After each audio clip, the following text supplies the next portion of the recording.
to bolster Matt Days. Second team offensive guard Tony Adams Jr., really good player up front for the Wolfpack. On defense, they have a all-ACC performer in Bradley Chubb on the defensive line. Now, NC State's defense has been pretty good all season, especially the defensive line. They have been able to stuff the run most of the season. So, the NC State Wolfpack is going bowling. They will be taking on another 6-6 team, Vanderbilt, out of the SEC. Should be a pretty good matchup in the Independence Bowl in Shreveport, Louisiana. Good way for the NC State Wolfpack to take their seniors out on a good note, man. I was glad to see Matt Days actually get 1,000 yards because he's a great back. I think he's going to be a pretty good back in the NFL. And it was good to see him get over 1,000 yards. Good to see he and all the other seniors at NC State make a bowl game, have one more game to put on that NC State uniform. So congratulations to head coach Dave Doeren and the NC State Wolfpack. Pretty disappointing season. They were in a lot of close games, found a way to lose those games, but they found a way to win that close game late in the season against North Carolina to become bowl eligible. So again, congratulations to the NC State Wolfpack and head coach Dave Doeren. Headed to Shreveport, Louisiana, December 26th to take on Vanderbilt in the Independence Bowl. And moving on to the University of North Carolina, Chapel Hill, the team that NC State beat to become bowl eligible, Larry Fedora and the North Carolina Tar Heels had a disappointing season, man, in a lot of people's eyes. Last season, the Tar Heels played in the ACC championship game, losing a close one to the Clemson Tigers. This season, the Tar Heels had aspirations of doing the same thing, representing the Coastal Division and playing the Clemson Tigers for the ACC championship. And that chance got blew up, pun intended, by Hurricane Matthew when the Hokies, the Virginia Tech Hokies, that is, came to town and beat North Carolina. Now, the Tar Heels were chasing the Hokies pretty much the rest of the season, trying to catch up to the Hokies to play in the ACC championship game. But UNC blew it. They lost to Duke when they had a chance to overtake Virginia Tech because Virginia Tech lost the game. They lost to their crosstown rival Duke, and then they lost to NC State to finish the regular season. The Tar Heels finished off the regular season at 8-4. Their reward, they're going to take on the Stanford Cardinal and their star running back, Christian McCaffrey. And I think this is a bad matchup for the Tar Heels. We all know that North Carolina struggles on defense and they struggle to stop the run. Christian McCaffrey, in my humble, is going to eat the Tar Heels defense alive. Gene Chizik, you should be up right now biting your fingernails, trying to figure out how you're going to stop Christian McCaffrey and the Stanford Cardinal. The Stanford Cardinal can do one thing on offense. Actually, they can throw the ball okay, but their strength is running the football, and the weakness of the Tar Heels is stopping the run. It's a recipe for disaster, but again, that's why they play the games. UNC could vastly improve in these couple weeks they have to prepare for this game. The game is going to be December the 17th, if I'm not mistaken. They're going to be taking on the Stanford Cardinal in the Sun Bowl in El Paso, Texas. And the only thing I really know about El Paso is I think Texas Pete is made in... Actually, no, Texas Pete hot sauce is made in North Carolina. Hi, you didn't know that. But I think old El Paso, the brand is got to be from El Paso. If the brand old El Paso is not made in El Paso, then that's what's wrong with America. But don't worry, friends. Trump is the president-elect. He's going to make America great again. Donald Trump is going to ensure that old El Paso is made in El Paso, Texas. But I digress. Larry Fedora, the UNC Tar Heels, you will be playing the Stanford Cardinal December 18th. No, December 19th. What day are the Tar Heels playing Stanford? Man, I had it on my notes. Research. Can you please find that for me? Yeah, find that for me, research. December the 30th. I was all the way off. The Sun Bowl is December the 30th. The University of North Carolina Tar Heels and the Stanford Cardinal. Now, the offense for the Tar Heels is pretty damn good. Quarterback Mitch Trubisky, Really good quarterback, third team ACC, all ACC. Running back Elijah Hood, all ACC performer. Ryan Switzer, wide receiver, first team all ACC. You got Bug Howard. You have Ricky Prohl's kid, Austin Prohl. Really good wide receiver core for the Tar Heels. They can move the ball up and down the field. Offense has never been the problem for the North Carolina Tar Heels. It's that defense. You got to do something with the defense, Gene Chizik. What are you going to do, man? You got until December the 30th to figure it out. But congratulations on a pretty good season for the North Carolina Tar Heels. It was a little disappointing in the eyes of the Tar Heel fans. But you are going bowling, going to El Paso, Texas, to play the Stanford Cardinal in the Sun Bowl. Moving on to another local team who had another great season, man. Got to shout out the HBCUs, my historically black colleges and universities. I went to one of those universities, the Virginia State University Trojans, located in Petersburg, Virginia. And I digress. North Carolina Central University, man. Head coach Jerry Mack. They have a dynasty brewing in Durham, North Carolina. 3-time defending champions, North Carolina Central Eagles of the Middle Eastern Athletic Conference.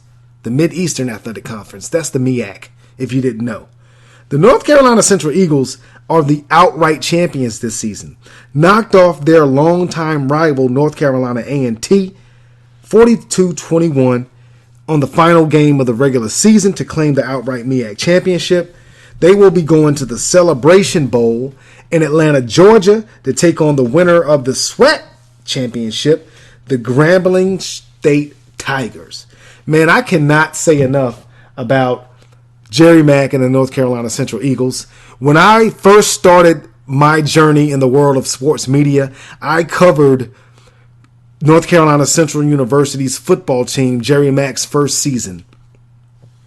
And shout out to Kyle Serber, the sports information director at North Carolina Central. He was gracious enough to allow me to be on the sidelines at North Carolina Central.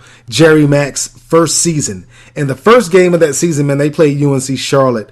And UNC Charlotte beat the brakes off of Central.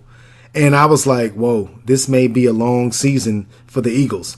But they turned it around. Grabbed a share of the MEAC championship during Mack's first season. Also grabbed a share of the MEAC championship during his second season. But this season, third time is a charm. The MEAC champions outright, North Carolina Central Eagles, man. Give those guys a hand. They are headed to Atlanta, Georgia on December 19th. I had the Celebration Bowl and the Sun Bowl mixed up. The Eagles are headed to Atlanta, Georgia, December 19th to take on SWAC champion Grambling State. Should be a great matchup, man. Both teams are well coached. Both teams have a plethora of talent. Central's quarterback Malcolm Bell, the epitome of dual threat, can throw it, can run it. Also, their running back at North Carolina Central, Darrell McClain, great running back for the Eagles. The Eagles have a stout defense. Mike Jones in the defensive backfield. LeGrand Harley Jr. from Southern Durham High School, one of their stellar linebackers. Their defense is stout. The offense is good. North Carolina Central is good, man. If they chose not to go to the Celebration Bowl, they could have played in the FCS playoffs. A&T went to the FCS playoffs in their stead. They lost to Richmond, the Richmond Spiders, in the first round of the playoffs. But North Carolina Central has a great team. They'll be taking on the Grambling State Tigers in the Celebration Bowl, man. So congratulations to head coach Jerry Mack, North Carolina Central, their alumni, and all their fans. Another team that is kind of local, I'm going to mention them because I have a spot in my heart, man. I have a soft spot in my heart for the Appalachian State Mountaineers.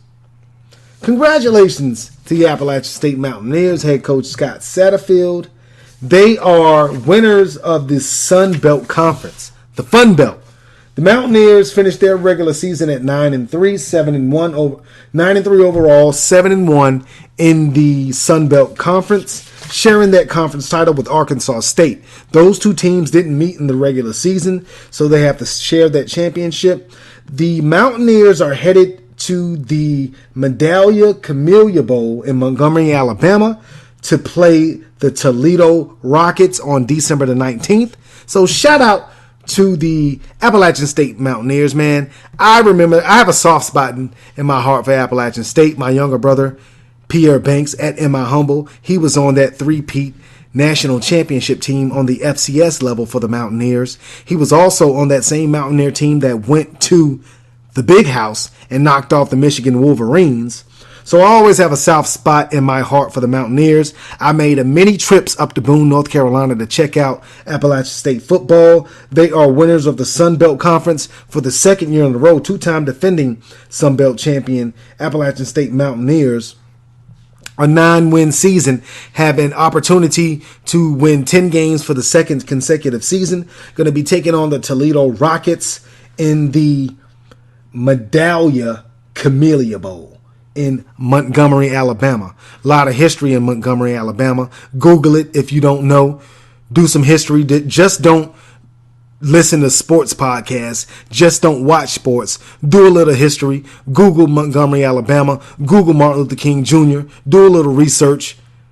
Expand your horizon, man.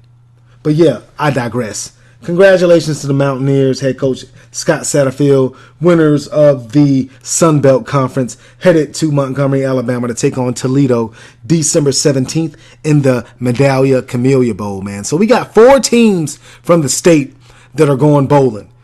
North Carolina is headed to El Paso, Texas to take on Stanford in the Sun Bowl. NC State is headed to take on Vanderbilt in the Independence Bowl in Shreveport, Louisiana. I'm sorry, ladies and gentlemen, my voice is leaving me. Let me take a swig of this Crystal Geyser Alpine Spring water. Oh, I'm back. Like Bryson Tiller said, I'm back and I'm better. But I digress. The NC State Wolfpack is headed to Shreveport, Louisiana to take on Vanderbilt in the Independence Bowl. You have the North Carolina Central Eagles taking on the SWAC champion Grambling State Tigers in the Celebration Bowl. And lastly, you have the Appalachian State Mountaineers headed to Montgomery, Alabama to take on the Toledo Rockets in the Medallia Camellia Bowl, man. So great football being played locally in the Triangle area as well as the state of North Carolina. Yeah, you had Winston-Salem State winning the CIAA championship. They went to the Division II playoffs. So congratulations to Winston-Salem State. You had Campbell, head coach Mike Minner, had a pretty good season. They're moving out of the Pioneer League into the Big South League. So congratulations to the Campbell University team in Bowie Creek, North Carolina. I actually covered Campbell this season for banksboy.com, but I digress. Congratulations to the Shaw Bears head coach Adrian Jones. They're building something big in Raleigh, North Carolina. Had a tough season this year, but I have the ultimate faith that head coach Adrian Jones is going to get things in order in Raleigh, North Carolina for the Shaw Bears, man. So, and also, man, congratulations to Lenore Ryan.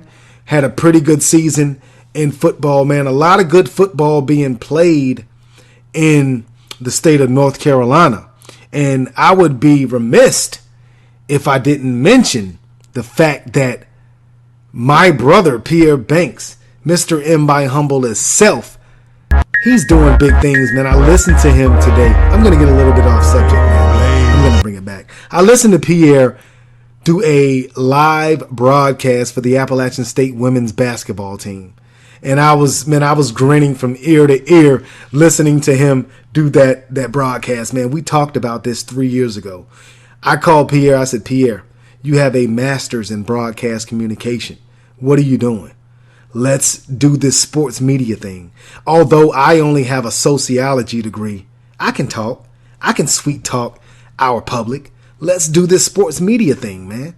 And 3 years later, Pierre's doing Appalachian State football. He's doing Appalachian State women's basketball. We have our website, banksboy.com. We have our podcast, the one that you're listening to right now, ATS, All Things Sport. We have our YouTube channel, In My Humble. Both of us have blogs. Man, we're just so blessed. we're so humble. We're so appreciative of the love and support that the listeners give us, man. And we're going to just continue to try to give you quality sports content. We're going to try to give